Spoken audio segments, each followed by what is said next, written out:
Hi everyone! Today we're creating a simple scene with a swimming fish. Let's dive in. I already have a water background prepared. On top of that, we'll add a few flowers that will float around. I have 3 different ones. I'll place them in different areas of the screen. It's starting to look like a scene straight out of Discovery Channel. Now I'll add a drop shadow to them. I'll increase the distance and softness parameters and then raise the opacity as well. Once I'm happy with how it looks, I'll just copy the effect to the other flowers. In some cases, we'll need to adjust the direction parameter in drop shadow. I'll also reduce the opacity of all of them to 85%. Done! Now for the star of the show, the fish. But don't worry, this isn't a cooking vlog. We aren't frying anything, we're just making it move. Once the fish is positioned properly, we can change the blending mode to lighten. Now that all elements are in place, I'll also add a curves effect to the flowers to better match them with the scene. A little color here, a little contrast there. We'll adjust each flower one by one, and at the end, we can copy the effect to the background as well. Time for animation. Select the fish layer and choose the Puppet Position Pin tool from the top toolbar.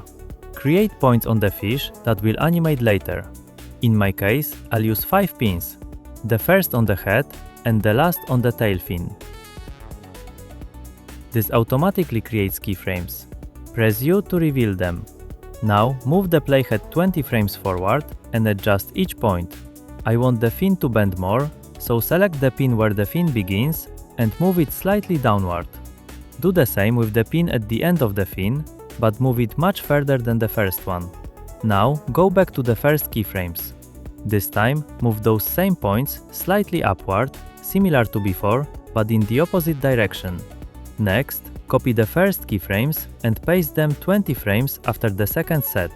You can use Ctrl+Shift to move the playhead by 10 frames. Do it twice and you'll get 20 frames. Select the keyframes and apply Easy Ease F9. Next, we need to add the loopOut expression to every parameter so the animation loops continuously. Right-click the property, select Copy Expression Only and paste it Ctrl+V onto the other parameters. Now select the keyframes except the first one and move them 10 frames forward using Ctrl+Shift.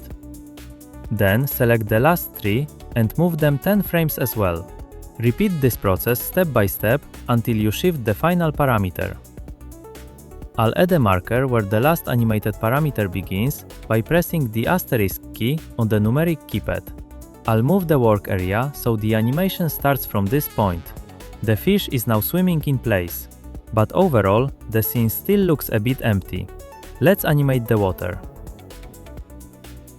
Go to Effects and Presets and type Turbulent Displays. Apply it to the background. This alone won't create animation, but if we add an expression to evolution, time times 200, the water will start moving. A fish shouldn't just swim in place. Open the position parameter, shortcut P. At the beginning, place the fish off-screen on the left side and create a keyframe.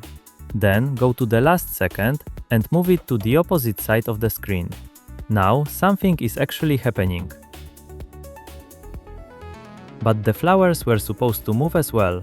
To do that, open position, P, and add a wiggle expression so they move gently and randomly. Type wiggle 0.3 40. 0.3 defines how many times per second the position changes, and 40 is the pixel range. If the movement is too much, you can lower the value to 30. Copy and paste this expression to the other flowers. And we're done. If you're still here, don't forget to leave a trace. Subscribe, hit the like button, or drop a comment. The fish will be grateful. See you in the next tutorial.